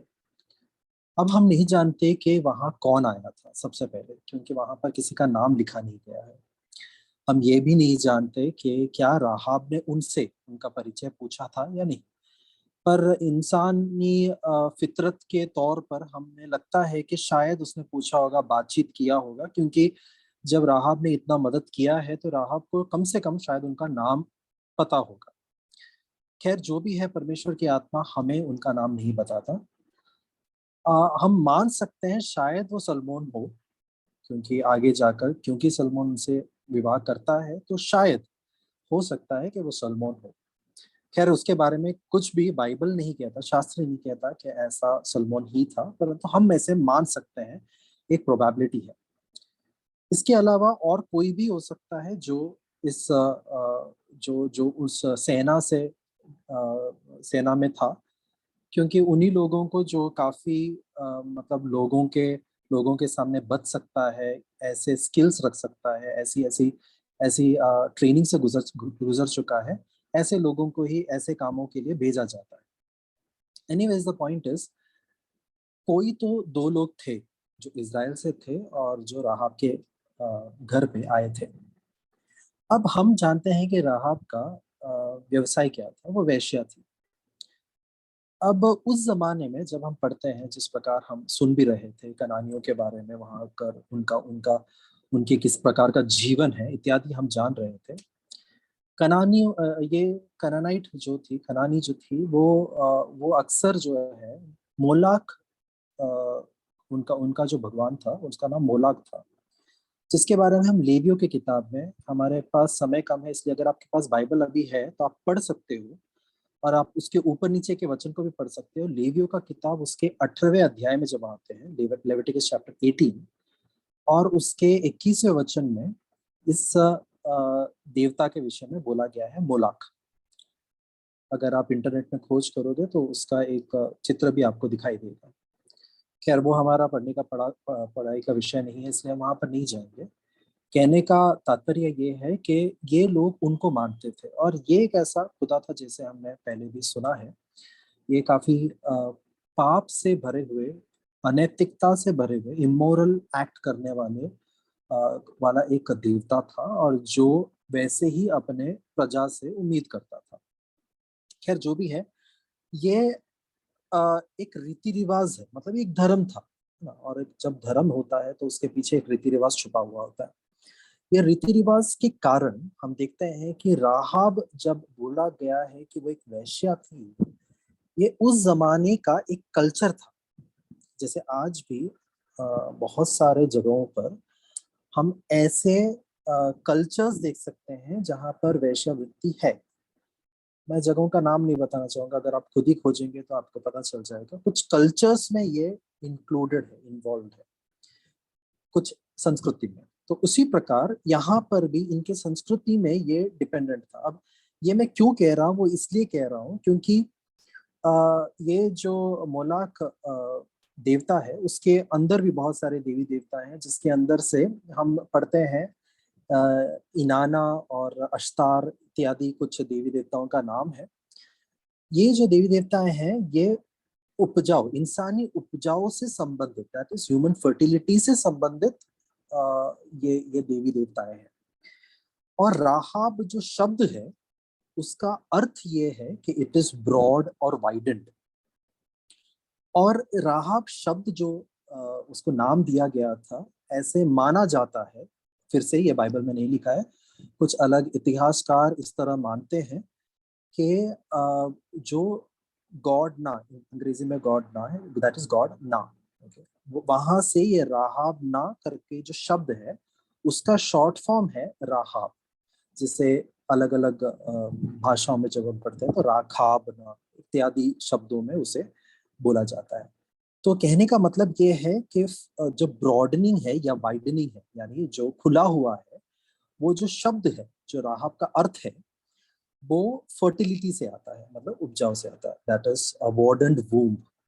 ओके, या तो फिर एक कोख जो खुला हुआ है। तो ये जो देवी देवताओं को जो मानते थे, उनका उनका प्रथा या उनकी संस्कृति में ये प्रोस्टिट्यूशन जो है एक संस्कृति थी। तो ये काम जो है उनके लिए एक साधारण सा काम था, अनैतिक था, बट ये इनके लिए एक साधारण सा काम था। अब देखिए, हम जानते हैं उसके वचन 15 में, दूसरा अध्याय, यहोशू दूसरा अध्याय, उसके वचन 15 में हम देखते हैं कि उनका घर जो है वो उस दीवार के साथ लगकर है। ठीक है, अभी एक सवाल मन में उठ सकता है कि ये जो जासूस है ये राहाब के घर पे कैसे पहुंचे, है ना। मतलब अगर कोई खिलाफ बोलना चाहता है परमेश्वर के या परमेश्वर के लोगों के बारे में, तो वो कह सकता है कि राहाब तो वेश्या थी, तो इस औरत के घर पे उनको जाने की जरूरत थी क्या था। जैसे मैंने पहले आपसे कहा कि this was a culture over there, and ये एक संस्कृति था, और ये उस जमाने के लिए, उस स्थिति के लिए ऐसा इतना ज्यादा, जिस तरह हम आज के जमाने में उसे एक टैबू के तौर पे मानते हैं या अलग मानते हैं, उस जमाने में उतना ज्यादा नहीं था। बट ये जब मैं बोल रहा हूँ उसी के साथ ये भी है कि उससे ज्यादा डिसेंट या अच्छा भी नहीं माना जाता था। तो इनका घर जो था ये हमें पता है, इट इज वॉल के साथ लगकर है, जो दीवार है उसके साथ लगकर था। और इन लोगों का उधर जाना एक सोचा समझा नीति होने का संभावना ज्यादा है। वो इसलिए है क्योंकि जो ये जगह है जहाँ पर वेश्यावृत्ति या इस प्रकार की वेश्याओं का होना होता है, उस जमाने में वहां पर बहुत सारे लोग इकट्ठा होते थे। और जब कहा जा रहा है बहुत सारे, वहां पर उनके जो नेतृत्व में लोग थे वो भी यहाँ पर इकट्ठा होते थे। खास करके सिक्योरिटी से संबंधित जो लोग थे, यानी सेनाओं के जो लोग, सेना से जुड़े हुए जो लोग थे, इत्यादि लोग वहां पर इकट्ठा होते थे। तो हम ऐसे मान सकते हैं, वापस ये बाइबल में लिखा नहीं गया है क्योंकि बहुत कम इंफॉर्मेशन दिया गया है, पर इतिहास से हम ऐसे मान सकते हैं कि जब राहाब के घर ये लोग पहुंचे थे, तो जरूर यहोशू ने भी इसको बोला होगा कि इस इत्यादि जगहों पर जाना, ताकि तुम्हें ज्यादा इंफॉर्मेशन मिले, ज्यादा आइडियाज मिले। तो ये एक ब्रीफ आइडिया है राहाब के बारे में, राहाब के जिंदगी के बारे में इत्यादि। मैं ये नहीं कह रहा हूँ कि जो वो काम कर रही थी बड़ा ही साधारण सा काम था, ऐसे नहीं कह रहा हूँ। बट उस जमाने में वो काफी सामान्य देखा जाने वाला काम था, क्योंकि उनके देवी देवताओं को जिनको वो फॉलो करते थे वो इसी चीज को प्रमोट करते थे। तो वो अनैतिकता इनके लिए काफी सामान्य सी बात थी, बड़ी ही साधारण। उसे हम कॉमन नहीं गिन रहे हैं, बिल्कुल वैल्यू में कॉमन नहीं कह रहे हैं, बट वो अवेलेबल था हर जगह पर। ठीक है, अब जब हम नीचे आते हैं तो देखते हैं उसके दूसरे वचन में, राहाब के घर पर जैसे ही ये लोग प्रवेश करते हैं, जो दो जासूस हैं वो प्रवेश करते हैं, इजरायली जासूस। और उसी के साथ हम देखते हैं कि वहां पर यरीहो का राजा जो है या सेनापति जो है, जो वहां पर सीधा पहुंच जाता है।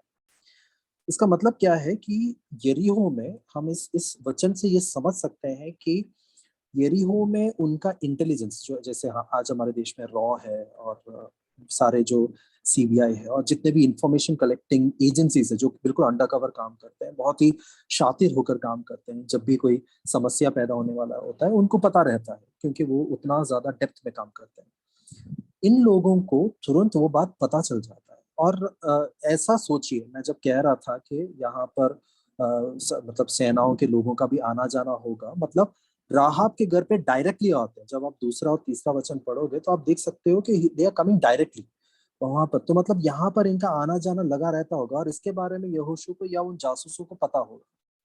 खैर जो भी है, वहां पर हम इसे ये समझ सकते हैं कि उस देश का इंटेलिजेंस काफी स्ट्रांग है। पर यहाँ पर हम देख सकते हैं कि भले ही इंटेलिजेंस वगैरह स्ट्रांग है, नीचे जब हम जैसे आगे भी पढ़ रहे थे, जैसे कैथी भी हमें समझा रही थी, चंद वचन उसका छठा और सातवां वचन वगैरह जब हम पढ़ते हैं, वहां पर हम देखते हैं कि ये काफी भयभीत होकर बैठे हुए थे। मतलब आप अभी अपने कल्पना में इसे जरा सोचने की कोशिश करें। राहाब एक ऐसे परिस्थिति में जी रही है जहां पर उसका काम जो है काफी इज्जतदारों में गिना जाने वाला काम नहीं है, क्योंकि उनका काम ही ऐसा है जहां पर वो एक सबॉर्डिनेट लेवल पे, या मतलब एक बिल्कुल ही सबमिसिव लेवल पे आ जाती है।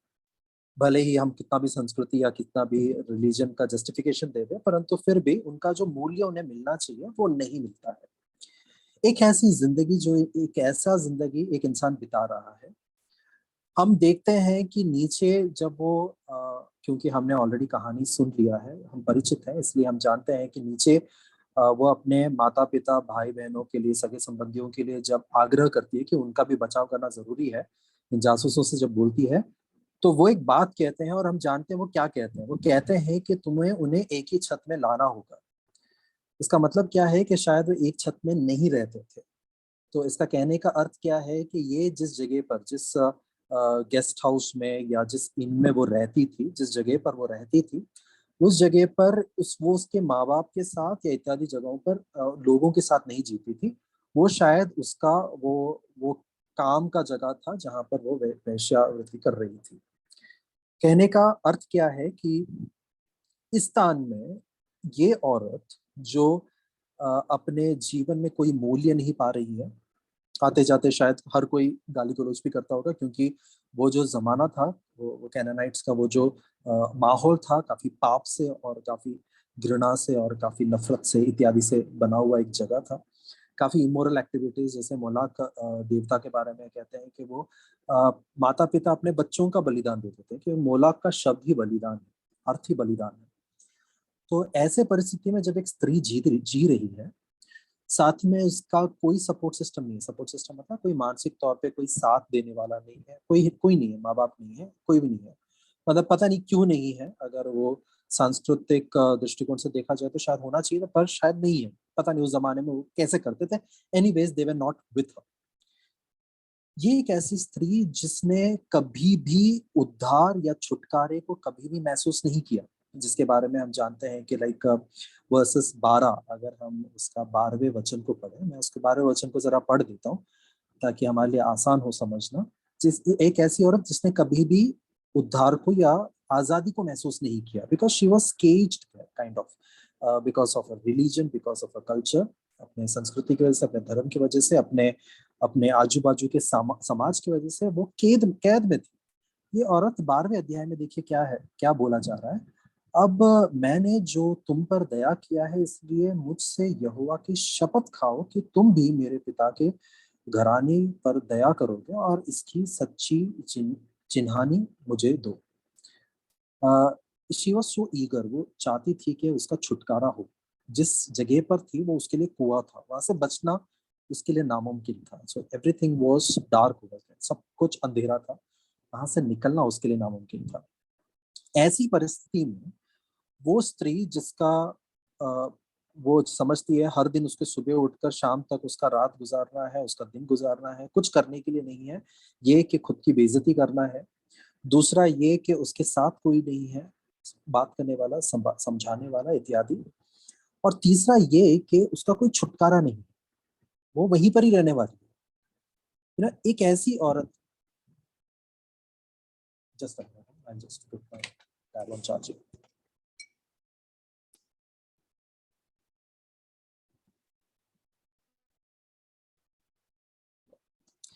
तो एक ऐसी औरत जो इतने सारे समस्याओं में फंसी हुई है, ऐसा सोचिए उसको एक मौका मिल रहा है, she is getting an opportunity.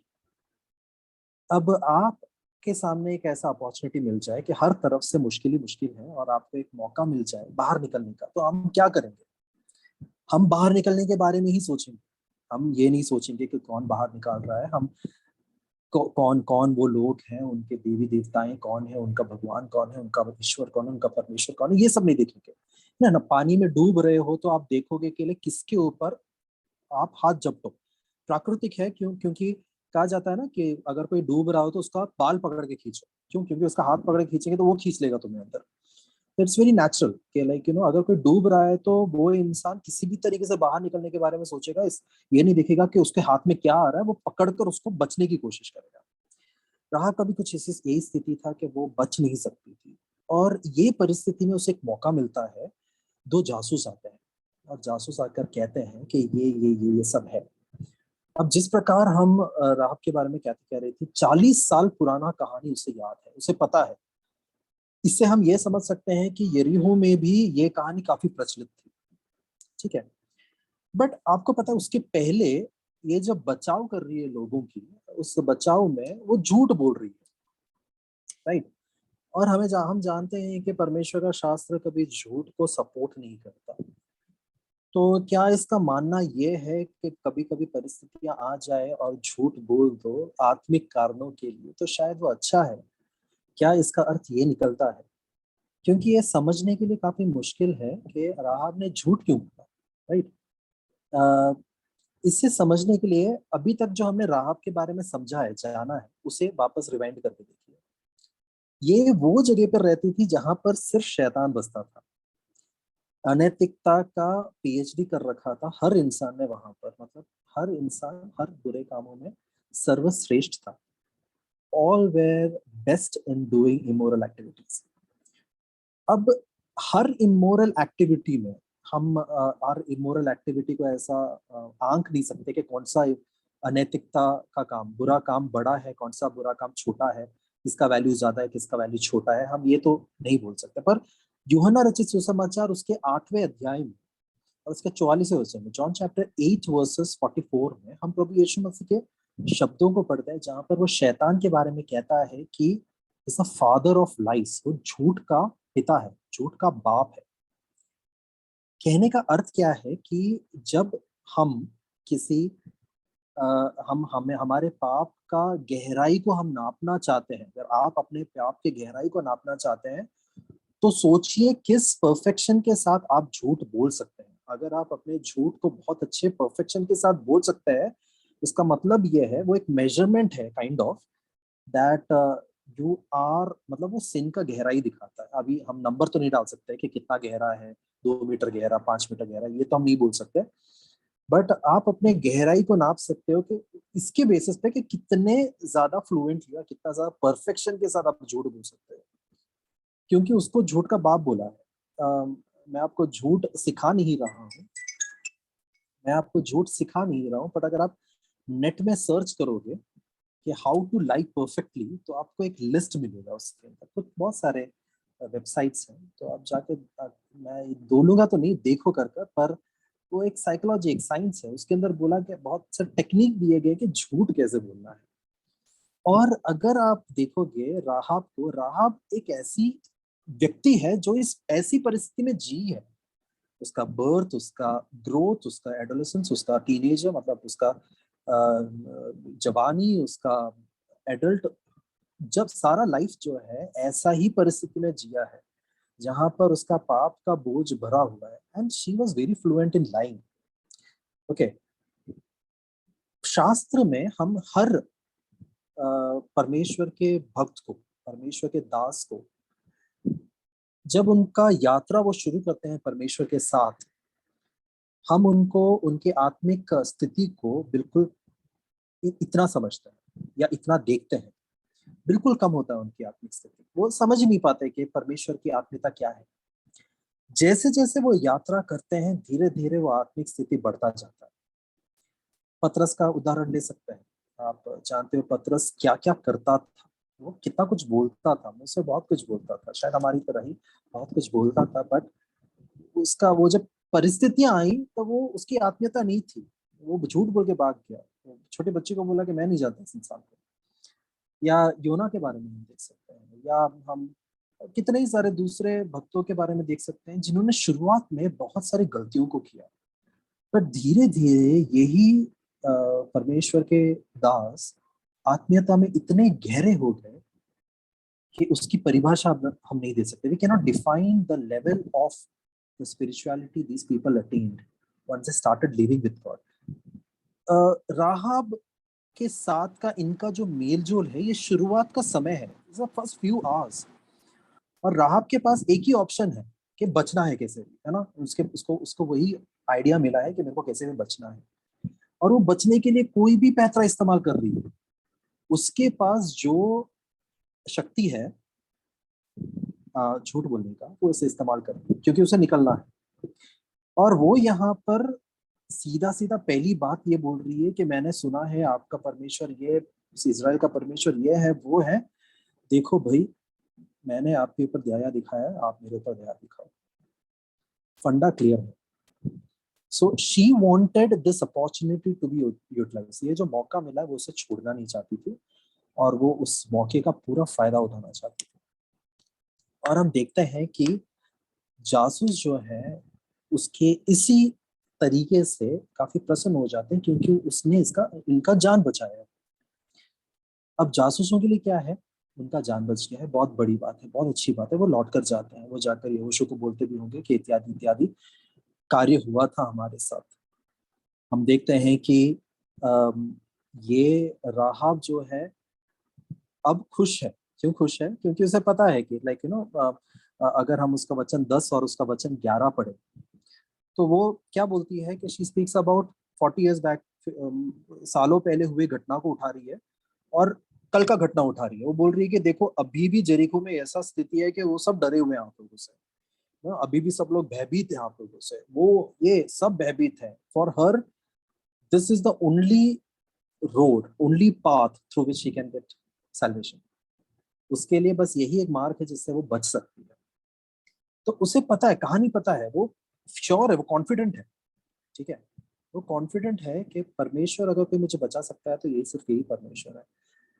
उसके बाद उनके वो जासूस क्या कहते हैं? वो कहते हैं कि तू जो है लाल जो रुमाल है वो बांध दे, और लाल रुमाल बांधने के बाद क्या होगा कि जब भी ये होगा तू बच जाएगी, तेरे घराना बच जाएगा इत्यादि। उसके अंदर भी कुछ चीजें बोली गई है कि तुझे तेरे घर वालों को लेकर आना पड़ेगा। तो ये पहला टास्क था जो उसे दिया था, तो शायद उसके लिए आसान नहीं होगा ये कन्विंस करना, खास करके यरीहो के पब्लिक को, मतलब उसके भाई बहन और जो सगे संबंधी सारे यरीहो के होंगे, राइट, सिटीजन्स होंगे। तो ये बोलना कि अरे वो लोग जो जासूस है वो लोगों ने आके मुझे बोला है, they told they will save us.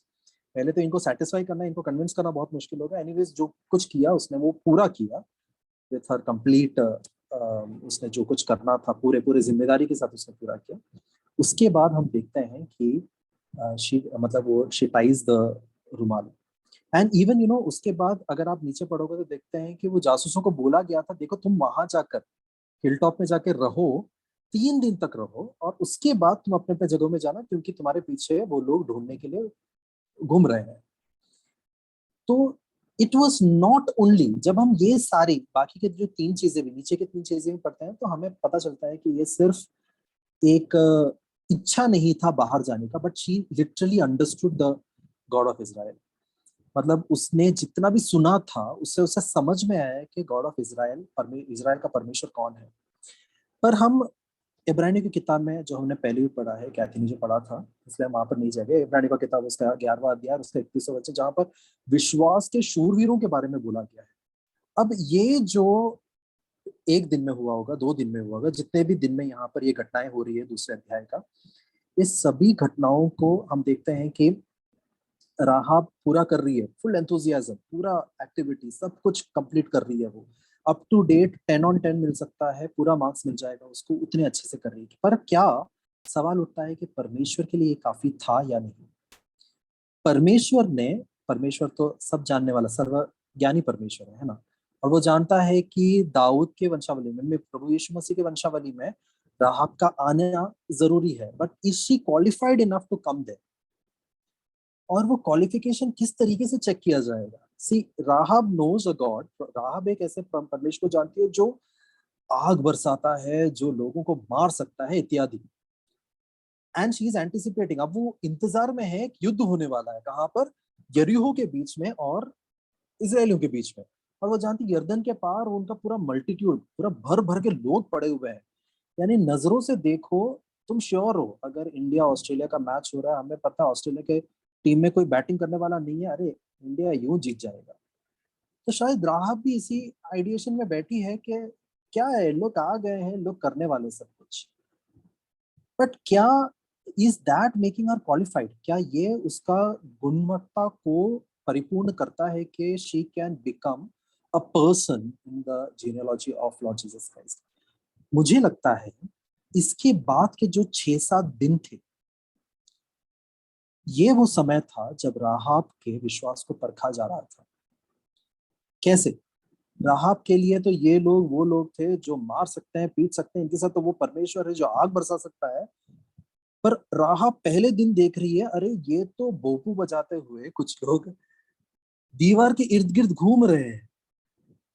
मैं नहीं जानता कि राहब के मन से क्या गुजरा होगा, क्योंकि उस जमाने में तो सेलफोन वगैरह था नहीं कि राहब कॉल करके पूछ ले इन जासूसों को, भाई क्या कर रहे हो तुम लोग, तुम लड़ने वाले हो, झगड़ने वाले हो? तो भी एक राउंड मार के चले गए। राहब ने पूरा दिन बिताएगा, उसके घर वाले पूछ रहे होंगे क्या चल रहा है, बेटा तूने हमको लेकर तो आ गए, और इसके ऊपर वो जो जासूस, मतलब वो सिक्योरिटी के जो लोग थे, सेना के लोग जो राहब के घर आ चुके थे, उनको इन्फॉर्मेशन मिला होगा, वो बार बार आकर पूछते होंगे कुछ तो क्या बोलना चाहते हैं, कुछ बता, एक्सेट्रा एक्सेट्रा।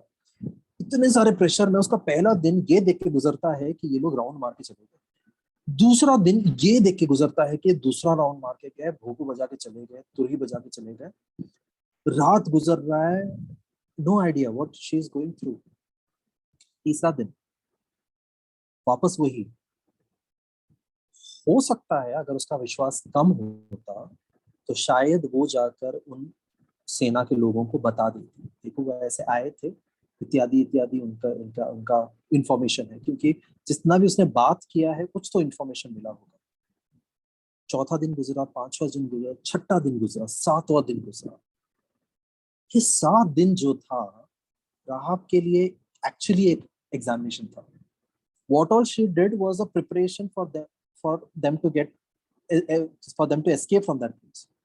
वो पहला दिन जो किया वो सब कुछ तो उनको बचाने के लिए था, बहुत अच्छा किया उसने, अपने सामर्थ्य के ऊपर भरोसा किया, मैं झूठ बोलकर मैंने उनको घुमा दिया है, ये लोग तो तुमको अभी पकड़ेंगे नहीं, तुम लोग बच गए, तुम लोग निकल जाओ।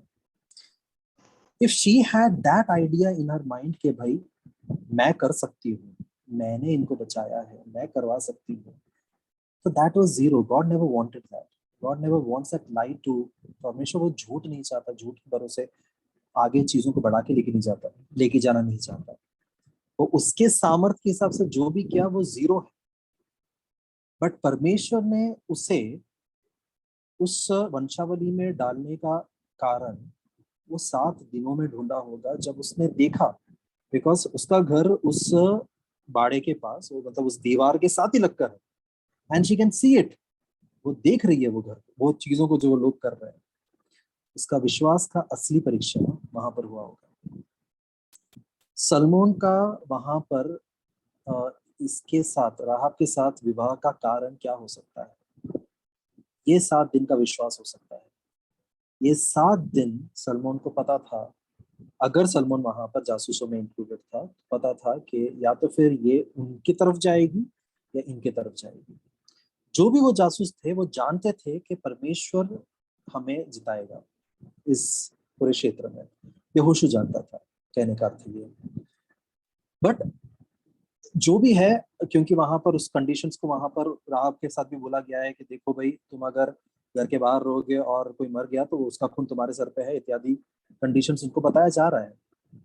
तो जो भी जासूस थे वो जानते थे या तो वो ये हमारे साइड रहेगी या तो वो वहां उनकी साइड रहेगी, पर इसका टेस्ट कैसे ले, पता कैसे चलेगा? That was seen in that 7। इसलिए अगर हम वो वचन पढ़ें, Hebrews chapter 11 verses 33, Roma, can you read that for me? Hebrews chapter 11 verses 31, Yeah. जहाँ पर Hebrews chapter 11 verses 31।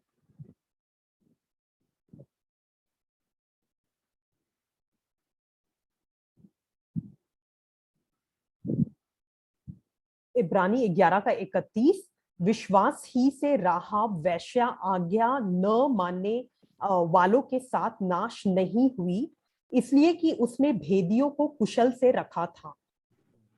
यहाँ पर क्या है? by faith this happened, the faith that she already had, ये विश्वास जो उसके पास पहले से था, उसका परीक्षा लिया जा रहा था 7 दिन में। अगर वो 7 दिन में वो विश्वास उसके पास नहीं होता जिसके कारण उसने पहला दिन का वो एक्टिविटी किया था, तो वो 7 दिन नहीं टिकने वाली थी, वो नहीं वाला था 7 दिन, मतलब वो 7 दिन की बात कर रहा हूँ, उसके बाद के 7 दिन, तो not consecutive followed by 7 days, उसके बाद बीच में 3 दिन कुछ दिनों का गैप है, उसके बाद फिर 7 दिन, ये 7 दिन की बात कर रहे हैं जिसमें वो दीवार के चक्कर काट रहे हैं। तो शी हैड दैट फेथ, जिस दिन में उसने उन लोगों को बचाया था वो विश्वास तब भी उसके अंदर था, पर that was more human in nature, it got spiritual in nature in that 7 days when she saw them, she saw things happening, she never saw, मतलब उसने कभी वो लाल समुद्र को बढ़ते हुए नहीं देखा था। गिनतियों के किताब में जो 21वें अध्याय में लिखा गया है, जो इसके यहाँ पर वो बोलती भी है, उन राजाओं को मारने के विषय में कभी उसे देखा नहीं था, कभी भी देखा नहीं था कि इजराइल का खुदा कैसे काम करता है, कुछ नहीं पता, वो देख रही है और वो समझ रही है, यहाँ पर उसका विश्वास बढ़ता है। सलमोन के साथ का विवाह के लिए उसे क्वालिफाइड होना जरूरी था। अगर वो क्वालिफाइड नहीं होती तो वो वंशावली में नहीं आती। She got into that genealogy because she had faith.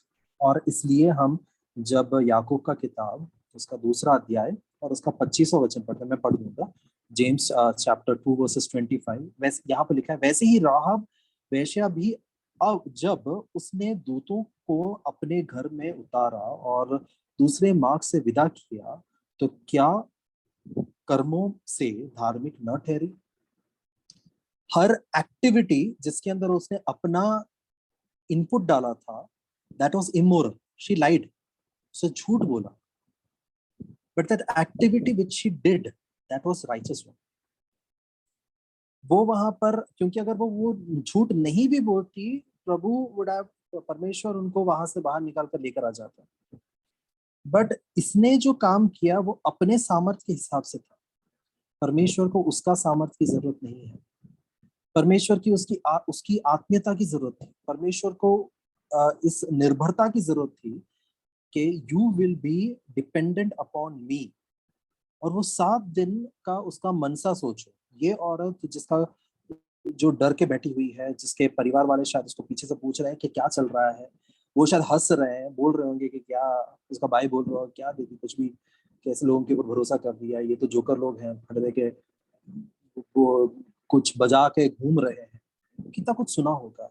This was those 7 days which qualified her to be a wife and include herself into the genealogy of Lord Jesus Christ. So definitely she had a very important place, and उस छोटे से 8-10 वचनों में जो राहब के बारे में हम डिटेल में पढ़ते हैं, उससे हम ये समझ सकते हैं कि this gives a picture of our condition. Rahab अगर हम हैं, और अगर शलमोन जो है वो प्रभु यीशु मसीह के का एक चित्र दिखाता है, तो हम वो हैं जो उस पाप में पड़े हुए हैं। And we see that the blood of Lord Jesus Christ was the one which saved, and He's the one who is going to come again and take us, the groom that is going to take away the bride.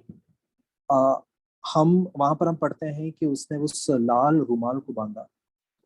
लाल रुमाल जो लहू का चित्र दिखा सकता है, वो लाल रुमाल जिसने उस तबाही में उस घर को संभाला और उसका उद्धार करता है, उसको आजादी देता है, उस कैद से उसे बाहर निकलता है। अब कोई नहीं है उसको आके पूछने वाला, बोलने वाला कि तू संस्कृति में ये हमारी संस्कृति है, ये हमारा धर्म है, कोई बोलने वाला नहीं है। she comes out of it and then she waits upon the groom, that is Salmon। और वही हम देखते हैं एक चित्र जो प्रभु यीशु मसीह का हमारे बचाव के संबंध में था, उद्धार के संबंध में था, उसका छोटा सा एक भाग परमेश्वर ने इतिहास में बनाया। That is all.